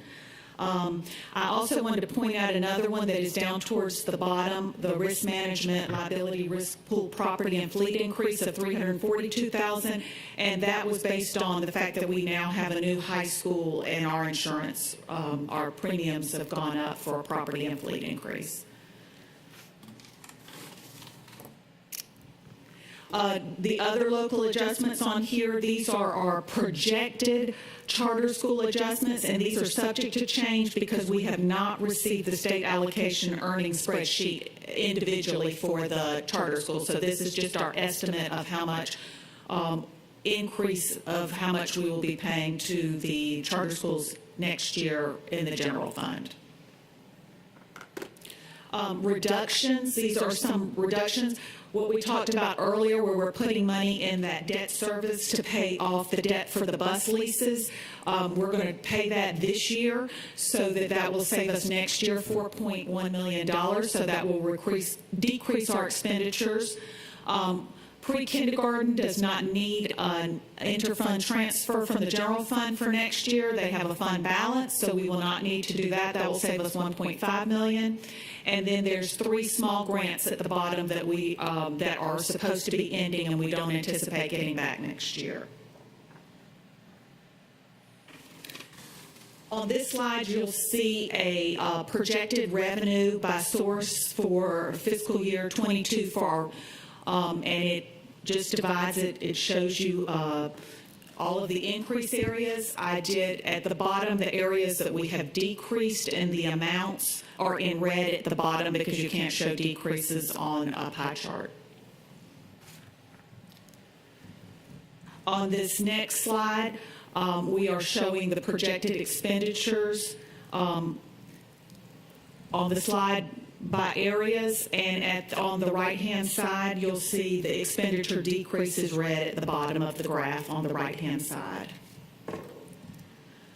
This is our general fund budget projection for fiscal year 22. We anticipate receiving revenues of $466 million and projected expenditures of $467 million for a use of fund balance of $1.2 million. I went here and I have put the rest of the years, but, oh, excuse me. Go ahead. On here is the calendar for to finish out the rest of the year. If you look in today's paper, we have an advertisement in there advertising the board public hearing that's going to be held next Wednesday, the 12th. At the bottom here, another thing on May 12th is a public hearing. I want to point that one out. On the calendar here, I wanted to point out on June 2nd is at the regular board meeting, we will be doing the tentative budget and tentative millage rate adoption. On here, I wanted to note a change. I wanted to first point out June 16th, we will be having our public hearing number 1 at 11 a.m., our public hearing number 2 at 6 p.m. on June 16th. And I want to note a correction that was made to this on June 23rd, 2021. The board millage rate public hearing is at 6 p.m., not 6:30 on the copies you have. And the actual millage rate hearing recommendation and final budget adoption is at 6:30. So 6 p.m. is the regular board meeting, and then where people can speak, and then at 6:30 is when we have scheduled the adoption of the final budget. Are there any questions? Mr. Catchmark is all about Howard Hall. Thank you. I have a few questions, so bear with me. First, I appreciate all this work, by the way. Thank you for the details. First, we're talking about potential state revenue adjustments downward because of FTE count, but I thought the state said districts were going to be held harmless this coming school year for headcount adjustments. So how do those two equate? Well, when we plugged in our numbers, this change is based on the difference from our midterm to the difference to our initial for next year, and they have given us the allotment sheets for it, and based on that, we have our QBE formula earnings and accrual went down $3,556,914. And that is based on from our midterm that we just got to our next year, that changed. So I had to put that in as a negative $3 million. Okay, so we're not being held harmless. No, sir, not according to what they sent us. And it is not a detailed allotment sheet yet, but they sent us a preliminary one. And in the past, when they did that, it might be off $5 or so, but it is always, it's really, seriously, it's like, sometimes it's not to the penny, but it's within like $10. It'll be slightly off. So unless they're going to change that, because we have not received the official where it's broken out by where you earned it and where you lost it. Right now, they just gave us a page that said Chatham County with everybody else and how much you're getting in each of certain categories, and those are the ones I had to go with. They didn't tell us, like, was it in kindergarten we lost it, or was it in special ed? Now, I've kind of done projections based on the FTE when I put in, and I can kind of see on our staffing where we have gained and lost. So That's how I know. Okay, so the state said we're not going to penalize you for changes in enrollment due to the pandemic, but it looks like that might be what's happening. Here's what I would ask. If we could get a follow-up, is our number being adjusted based on FTE or something else? Like we changed the formula for the austerity reductions, or we changed some other number other than FTE, and that's how they're making the money back, so they can still say we're not penalizing you for FTE changes, but your bus allocation is suddenly down 30%. Yes. If we could just figure that out, Yes, that is correct, and we're waiting once we get the final allocation sheets, and we will be able to bring that information back to you. Okay, but you are correct. It basically kind of said one thing, but ended up, it looks like they're doing something else. Saving somewhere else. Correct. I think that if you had to guess, it looks like it's in that austerity reduction because they've reduced it $10 million. But of course, that's built into our midterm that we just put on there. So the change, like they are reducing the austerity reduction by $109,579 compared to midterm this year to next year. So we're getting a little over 100 more or less taken from us. Okay. But that looks to me, I don't know if that's what they'll say, and maybe when they send us a breakout, maybe they'll change it, but I don't think so, because unless they change the routine, when they always send us this preliminary amount that's like a one-liner that goes across, where they don't have it broken out, and that's what they told us, and it's always been, like I said, less than $10 off. Okay. So I'm not anticipating that would be a wonderful surprise and good surprise if they do that. Okay. But I'm thinking it's because they reduced their austerity reduction. I got you. Okay. So my next question is on slide 11, the general fund projected revenue by source. This doesn't include all revenue, correct? Like for example, the 140 to 150 million in stimulus and CARES money. This is Fund 100, sir. That's in Fund 420 and different funds. They've told us to put those in separate funds. They're like a grant. Okay, I understand that. So but it's still $140 million we didn't have yesterday, or we still don't have all of it. We have 90 right now, I think. So our actual budget is not $467 million. No, It's this a lot is higher only than that. general This is fund. only general fund. So what we don't see, part of the problem with assessing this is what we don't see is the plan for expenditures for our other funds and how they're going to be applied to existing programs and policies and initiatives. And maybe they're all going to be cordoned off. I know there's spending limits with CARES, and most of it's going to be spent this summer and on remediation related to the pandemic. I get that, but this is just general fund. It's not big picture of our entire budget, right? No, sir, just general fund. And next month, when I bring one to it, I will have all funds in there. Okay. So you'll be able to see not just the general fund. This has just always been our big one. Before, we've never had the kind of money from like stimulus, but that's why we did. At last month's presentation, I gave you everything that we had up until that point. Now, of course, we have found we have that third stimulus money, but we have not received confirmation of that completely. We've kind of been given an idea, and then we will have to budget that too, and I'm sure I will be doing an update of a presentation once that is complete, because that's a lot of money, and I'm sure you'll want to see that broken out. Yes, please. But I did do the ones we have now, the first two at the last month's presentation, Right. so you can look and I see saw how it. we're spending it. Right. Thank you. And then one more question. In looking at slides 7 through 10, which are the general fund updates, help me understand numbers in parentheses and numbers not in parentheses. So when you say, for example, on slide 8, startup costs for e-learning center virtual school, $50,000 in parentheses, that means we're not spending that out of the general fund anymore.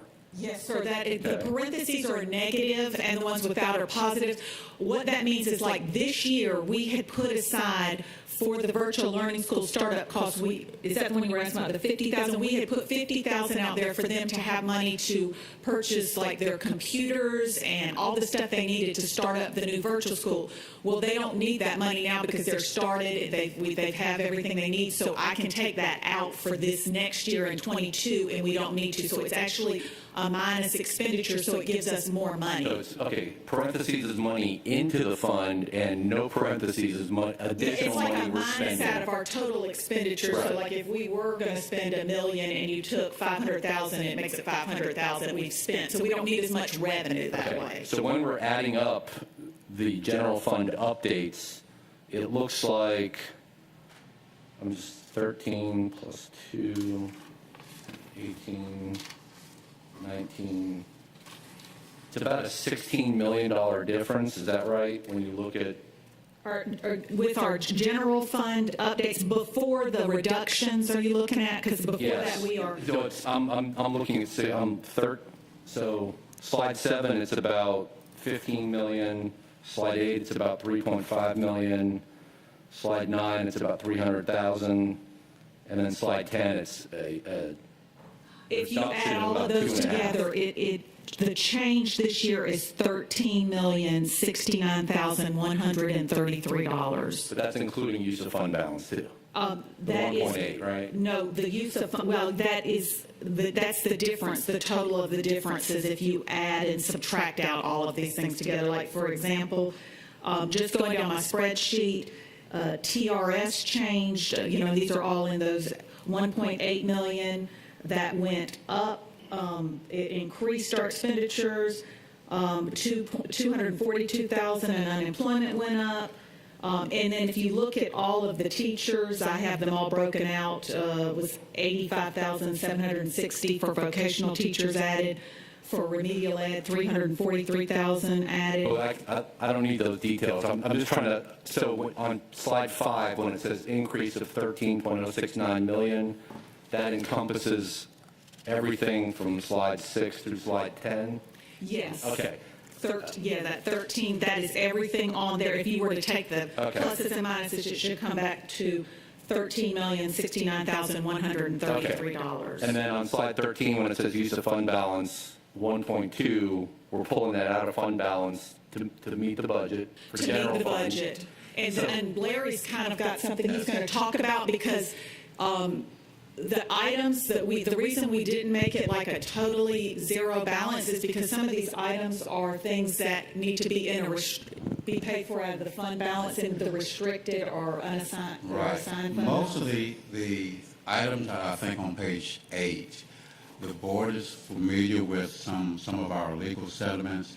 And what I've talked to the superintendent, and what I would like to propose to do is those expenditures, that we take those expenditures out of fund balance and take them out of the regular operating budget. It would be fund balance expenditures, because some of those expenditures we're going to have for the next 5 or 6 years. So we're going to get with the legal department, try to calculate what that total is going to be, and we plan to assign it to fund balance, whatever that total is going to be. If it's going to be $3 million or $4 million, we want to assign fund balance, so in future years, we can start taking that annual amount out of fund balance. So my related question there was, our fund balance at the end of this fiscal year is going to be $90-something million. 2 months expenditures based on the projected budget is $77 million. So by law, our policy is a floor, right? We want to have at least 2 months, but at some point, are we carrying too much? Yes, we believe, especially after this year, because of the limited expenses, because of the pandemic, we will get to a point where we will start carrying too much, but we have started looking at proposals of using that fund balance. For instance, the legal fees would be one of them.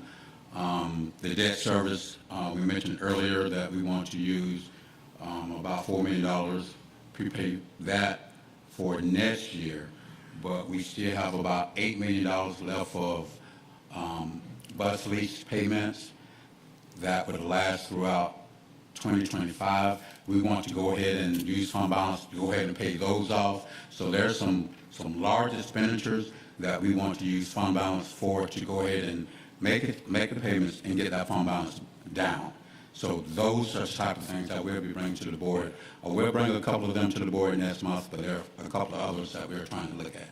If we're using that extra fund balance if we're using the excess to make one-time payments and get our fund balance back where it should be, I think I'm okay with that. But moving recurring yearly budget items like settlements and things like that, I don't think that should be in fund balance, which is for emergencies.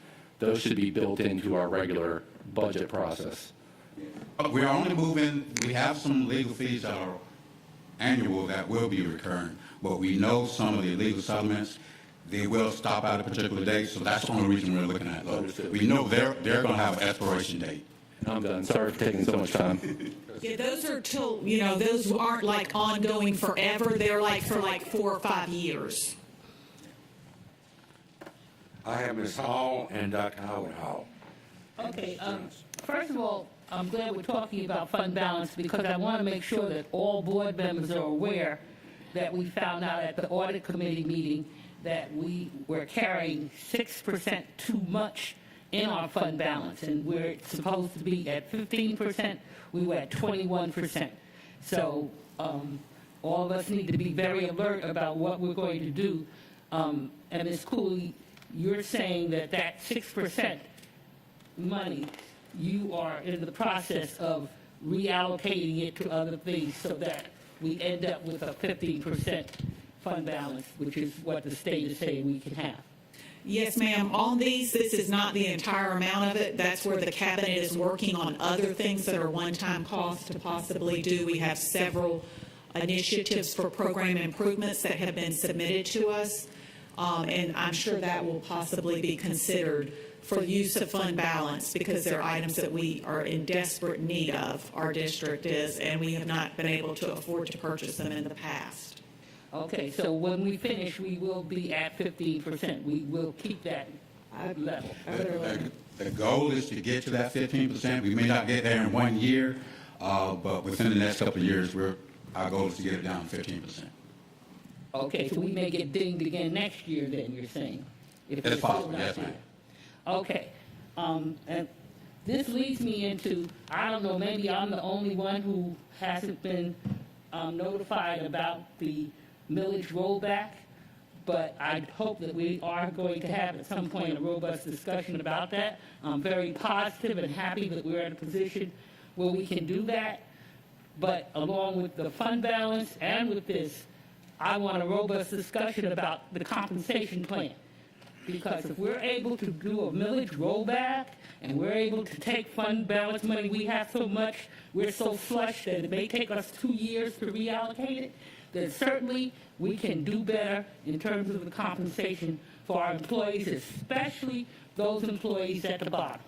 I think we've already taken care of that, and Ramon will discuss that, or it's being taken care of. Well, good. I would like that to be mentioned, that will be discussed in the future, since we're doing this now, and you have it on here as though it's a fait accompli that we're doing a millage. Ms. Hall, as I mentioned, I think in an executive session we had on last board meeting, what we have is we changed the experience from 5 to 1 to 2 to 1 on classified staff, and that's about $9 million, I think, roughly, that it's going to cost to change all of our employees and bring in. So we'll be much more competitive. All of our hourly employees are going to see a big increase when we go into July or actually June. So yes, we have seen that. We've been working on it, and yes, this is our opportunity to do it, because you're right. We've been trying since 2016. When I presented it, it's been something that was always out there on the edge where we couldn't get to. We were able to get to that now, so that's where we are. So that is part of this budget as well, is accomplishing that 5 to 1 to 2 to 1 that we had the workshop on with the board back in October, I believe. And you're saying July 1st is going to be the onset of this? June. It'll be June. It'll be in June, yes. June, so this is already built into next year's budget also, Ms. Hall, so I think you'll have a lot of happy. The more quickly we can get that out to the public, the less phone calls I'll be getting, so I'd be happy to, see that when it can be publicized and when everybody is on the same footing of understanding this. Yes, ma'am. Is that it? Ms. Hall, you good? Dr. Howard Hall, Mr. Johnson. Yes, most of us are familiar with the 2009 ARA funding. Remember the American Recovery and Reinvestment Act. And as we recall, it was very meticulous, and we had to do a lot of strategic planning. Well, on last night, if anybody noticed on the news, Senator Ossoff was in town, and he made an announcement that the Savannah-Chatham County Public Schools will receive $95 million of federal aid to ensure a safe reopening. We know that our bus drivers and our custodians, they are the frontline employees. So I guess my question is, what will that appropriation process look like in the event that we do receive $95 million? How will that pie chart look? That is, excuse me, I'm sorry. That is the one that the last number I saw was actually $99 million. So the preliminary money they gave us, that's the third one where we have not put the budget together. We've just done the first two, which was presented last month. So as soon as that one is, giving us, I guess, a more specific amount, the cabinet will put that all together and make the decision of how to spend. Now, 20% of that has to be spent on getting kids up to, back up to the level they would have been had there not been a pandemic. So, and also with being in person, but there's a 20%, so we have to spend it on very specific things. And so they're going to have to be very careful, like they were on the first two, to make sure we spend it where we're supposed to. And then we also have to be very careful, because when that money runs out, if we go and have all these extra people in there, we're not going to have it after 2024, I think, because they only give it to you for like a couple of years. So it'll end on at the federal September 30th, I think it's 2024. So we're going to have to be real careful about what we are putting in there and not, because we don't want to come up and end up with a big problem at the end of it because we can't keep all those employees. They'll have to be hired on like a temp or something. Right, because sustainability plays a big role in that, with those federal funds. I just know that it's going to be a lot of work, and it's going to take everybody in here that's sitting, the academic department, human resources, everybody will be involved, and I'm quite sure that the wheels on the buses are going round and round as well as the wheels in the minds of everybody, because it's a lot. But it's exciting news, and we're just looking forward to see how we can help. I think that everybody has already, before we even have the money, have started working on exactly how it's going to be spent, because I know they're working really hard in academic affairs, trying to get summer school implemented, trying to get all these tutoring and extra things. So I know that they are already working on how they're spending the money, because everybody's been working really hard on that. Have you received any guidelines for charters and private schools on the amount that they receive? Because in many cases, they depend on us, the public school system, to distribute the funding to them. We would, have to distribute to them the calculated formulas of what they receive. I'm not sure on the private school, because that kind of changed a little bit. If they have Title I students at the private schools, it was the last word that I received, not just any private school, but for the Title I students. Now, the charter schools are treated exactly as the non-charter schools, so they would receive their percentage exactly like the non-charter schools did in our district. Okay. So it'll be set aside to the Yeah, they will get it automatically, Right. Their percentage based on the calculation. Right, I know, and then one thing I'd like to say is on the record, it's only for the private schools that applied to receive Title I services, because you may have Title School students attending other private schools, but if that private school they did not apply for the services, they won't be receiving it. If that's the formula that you're using that we used to use, but anyhow, thank you. Oh, sure, that's exactly the way I saw it, what they said. And one reason that we did so well is because we do have a very large Title I program, and that has helped us immensely on stimulus money. Mr. Johnson? Yes, thank you for your reports, both of them. They definitely give us a lot of information that we need. I know when you say that on the approximate date for us to get the tax digestion of the rollback millage rate is June 2nd, and you do have an estimated increase in what we're going to be getting on the property tax. Do we have an estimated what that rollback amount is going to look like from the county? How much savings? It's No. What's the estimated rollback, mills rollback? Do we have an estimated amount? What is? That's what we're looking at. That's the .07, and we base that on what our rollback last year would have been. Okay, so that is we actually kind of what's use the counted. same thing, so that's what we anticipate. Now, it could be different from that, but we use last year's amount because it would have rolled back very slightly. It was like 0.39% if we had done the rollback last year. Okay, so the proposed millage rate is the full estimated rollback amount from the county? Okay, and if that's the case, then we don't have to do the hearings, correct? Correct. That's what our goal is at Okay. this point. All right, thank you. Any other comments? I just, excuse me, Ms. Grabowski. Quick clarification, on your budget process calendar, it mentions the May 12th public hearing, but that's not on our other, so do we have another budget hearing right now scheduled for May 12th? Yes. And a Yes, time, ma'am. and a time for that? Because I don't see that on the 6 p.m. was the time, I believe. That's next Wednesday. I've got it on our budget calendar, which we submitted way back. Okay. Well, thank you. For whatever reason, I didn't have that one. And then, I think this goes to some of the conversation earlier.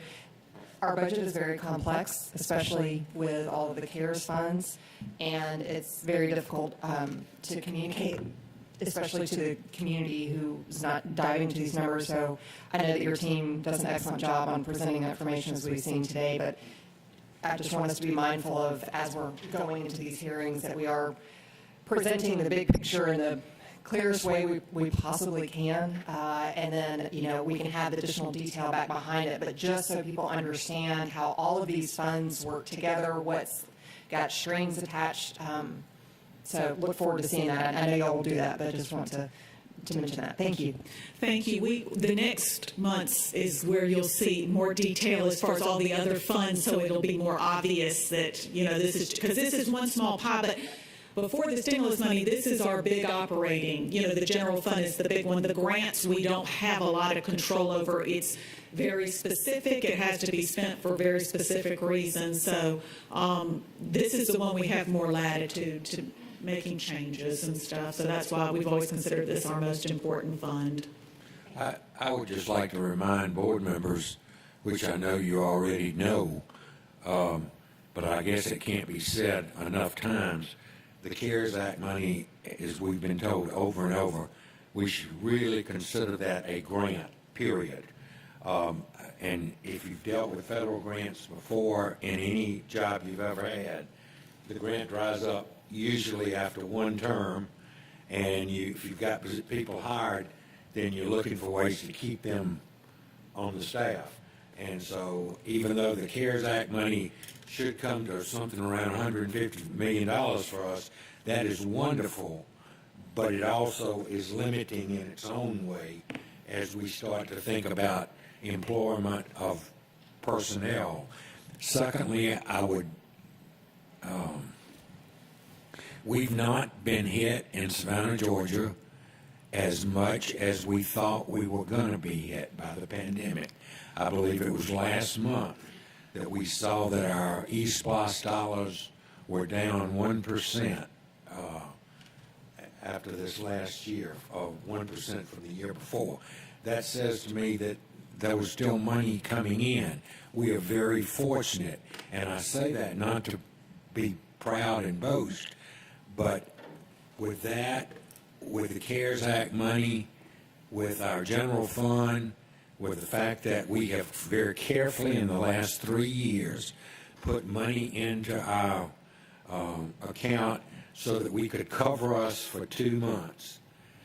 And at the time, we were concerned because we were way down in that.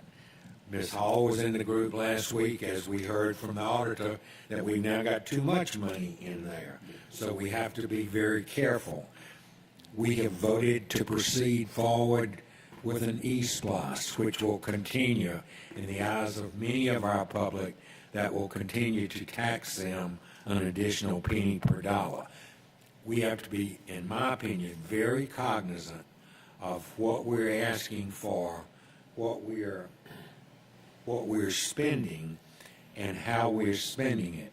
Because the CARES Act, right now, I believe 2025, 24, 25 is the last time that money will be allowed to be spent. It is just imperative in a whole new way that we be about the best stewards we've ever been. And we look forward to getting more information as you continue to go forward, but we're working hard to make it all work. Any other comments or questions? Could I just say one thing? I would like to commend the board members, all the board members, Dr. Levette, Larry, and all the cabinet, because of what you've done for this board, for our school district, to make sure our fund balance was back up. We have really saved this district during a pandemic. Right. If we had had this pandemic a few years ago, we would have been in a terrible situation. Yeah. But due to the board members and their votes and Dr. Levette and Larry's guidance and leadership, we don't have a catastrophe following us right now. We're going to be all right, but it's due to all of you. And I appreciate that as a budget director, that you didn't put me in this position where we have to, lay off people. It's wonderful, and I really appreciate that you listened to us and you followed, because we're in good shape compared to what some people are looking at right now. That's true. Any other comments on this portion? Last thing on informal is with Mr. Jackson to talk about our current budget as it stands today.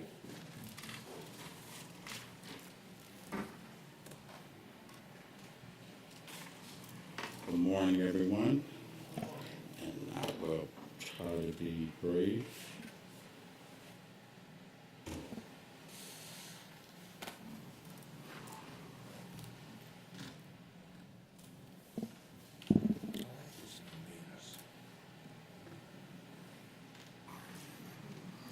Bringing forth the financial statements for the month of March. Give me 1 second. Get some technical assistance to enlarge this to full screen. That's a little different. Oh. Okay, thank you, sir. Bringing you statements for the period ending March 31st, which is 75% of the school year. As we look at the revenues in the general fund, as Dr. Buck mentioned earlier, we have been fortunate in Chatham County with general fund revenues, with property tax revenues. Amazingly, property taxes are coming in, property tax revenues coming in pretty good. Therefore, we really anticipate a very healthy tax digest when we get it. Right. I'm sure Michael Johnson can attest. There's he pointed out to me that it was a seller's market and people were buying and selling houses the second half of last year. So because of that, our property tax revenue has been steady, unlike other businesses that depends on sales tax and everything else. We've been fortunate. So our property tax, our total revenues are 69% of the current modified budget as compared to 67% of last year at this point. The general fund expenditures, again, because of the pandemic, they were down. Our expenditures are at 64% of the current modified budget as compared to 67% last year. Now, between now and June, we plan on making some budget transfers and making some adjustments to do some larger expenditures, to expend some of the money in the general fund to make sure we don't add another large sum to our fund balance. So we will have some expenditures that you may see on the some transfers you may see on the June agenda item to purchase some additional items such as computers and possibly buses or vehicles. The fund that we want to highlight this particular month is the Fund 710, which is the Workers' Compensation Fund.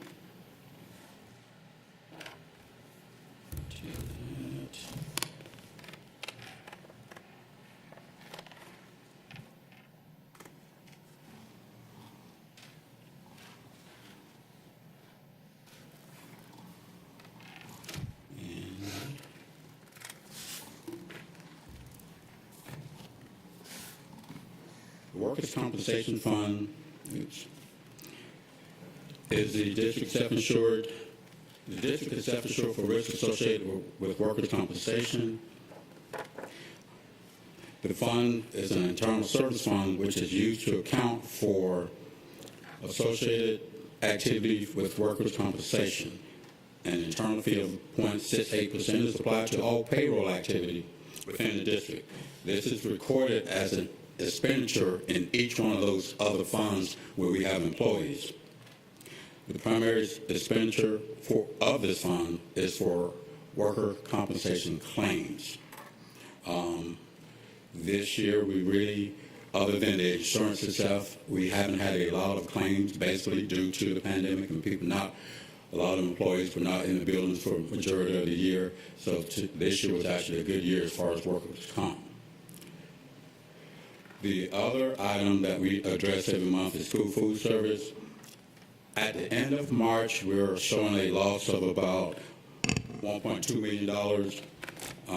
We budgeted to transfer $3.1 million from the general fund, the school nutrition fund.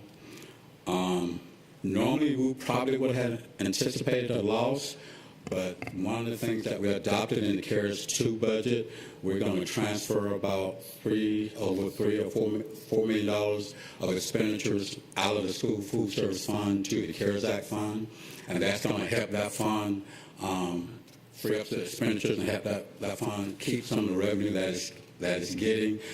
That fund, school food service, is really missing out on the paid and free and reduced lunches that it normally would have had.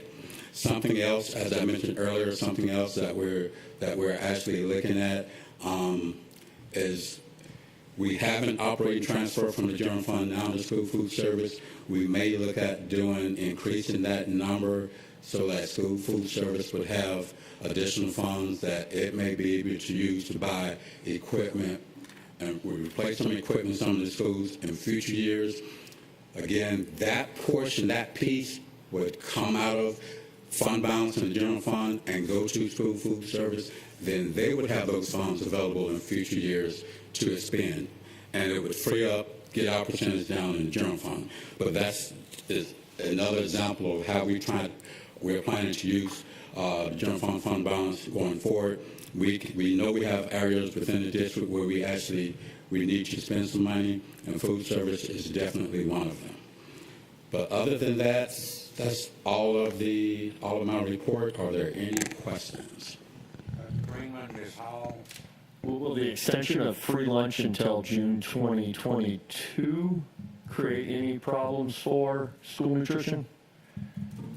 The USDA has extended it for the entirety of next school year as well, so I'm just trying to figure out if that actually has a positive or a negative impact on our school nutrition budget. As far as the overall budget, we would receive the payments for the free and reduced lunch. Again, we would just miss that portion that we normally would get for the paid meals. It won't hurt us as bad. It doesn't reduce the expenditures in school food service. We just have to take a closer look to see if that revenue substitution is enough to cover all of the expenses. Pretty much like this year is really not, but we're going to continue to monitor. Ms. Hall? Again, I'm not sure if those board members who weren't at the audit committee know, but the external auditors, really heaped praise on Mr. Jackson, our chief financial officer, and his department, and on Dr. Levette. They continue. It got to the point, I think we actually applauded at one level. And I want to say that publicly again, Mr. Jackson and Dr. Levette, how wonderful that was to sit here and hear that report. On the other hand, for all of us board members, I'm usually the first one to try to praise us when we do well. But I don't want any of us to become smug about our financial situation because, again, we have cafeteria workers, custodians, food, bus drivers, our lowest paid teachers, paraprofessionals who must be compensated better if we plan to keep them. And all we've talked about this morning, our mission statement and vision, none of that is going to be possible if we don't have well-qualified employees who love and respect our children working for us. So that has to be kept in the conversation as we go forward, and I worry sometimes that we're becoming a little smug as though we're bankers and can just sit here and, enjoy that we have this money as opposed to using this money for the welfare of our total community. I just want to keep that in mind. Any other comments? Thank you, Mr. Jackson. Thank you. Would y'all like to, as we go into executive session, would you like to eat lunch now? And then, I'm assuming it's coming in a few minutes, and then have executive session? Could I have a motion to move into executive session to consider safety, security, et cetera, et cetera, et cetera? Dr. Hudson's grand move, Mr. Grabowski second. All in favor say aye. Aye. I have just about 11:45. If we could plan about 12:30 on convening in the executive session. Thank you.